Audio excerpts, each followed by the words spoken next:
Mes chers compatriotes, dans quelques heures, 2025 achève sa course pour donner le relais à une nouvelle année. Pendant cette séquence de temps, ensemble, nous avons poursuivi la marche, engrangeant au passage des succès encourageants, enrichissant aussi des faiblesses. Le bilan en a été fait le 28 novembre dernier, dans le message sur l'état de la nation devant le Parlement réuni en congrès. Les leçons tirées à cette occasion éclaireront pour l'avenir notre parcours.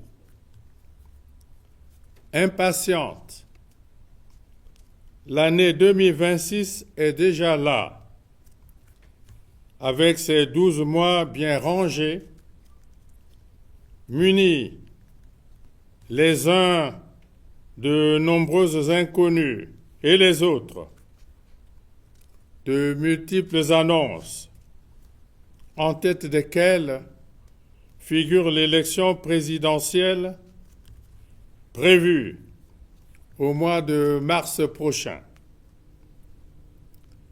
L'élection est un rendez-vous aussi sensible que déterminant. Rendez-vous du peuple avec les urnes dans la paix. Mes chers compatriotes, le vote dans les démocraties modernes est un droit civique fondamental. Voter est un devoir moral. Par son vote, le citoyen assure le bon fonctionnement de la démocratie. Le droit de vote est une conquête pour laquelle des peuples se sont mobilisés afin de porter cette revendication essentielle. Cet acte citoyen est devenu un devoir civique dont l'exercice honore ces millions d'hommes et de femmes qui ont marqué par leur détermination la lutte pour accéder à ce privilège. Pour notre part, le suffrage de chaque Congolaise et de chaque Congolais participe de notre ambition collective de bâtir une nation unie, libre et prospère. C'est pourquoi j'en appelle à une élection apaisée, dans l'unité, le fair-play et la sérénité, dans l'intérêt du Congo, notre pays, notre précieux bien commun. Paix sur l'ensemble du territoire national, mais aussi paix en Afrique et dans les autres continents, afin que les moyens consacrés à la course aux armements alimentent et soutiennent plutôt les initiatives engagées pour le bien-être des peuples. Mes chers compatriotes, au seuil de l'année nouvelle, je traduis mes pensées les plus émues et toute ma compassion aux familles endeuillées en 2025 et dont le souvenir traverse avec nous les frontières de l'année 2026.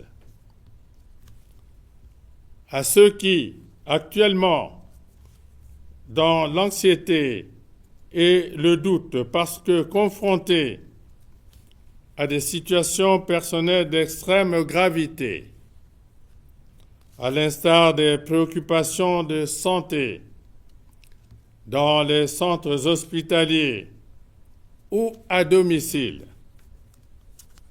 je leur souhaite courage et prompt rétablissement.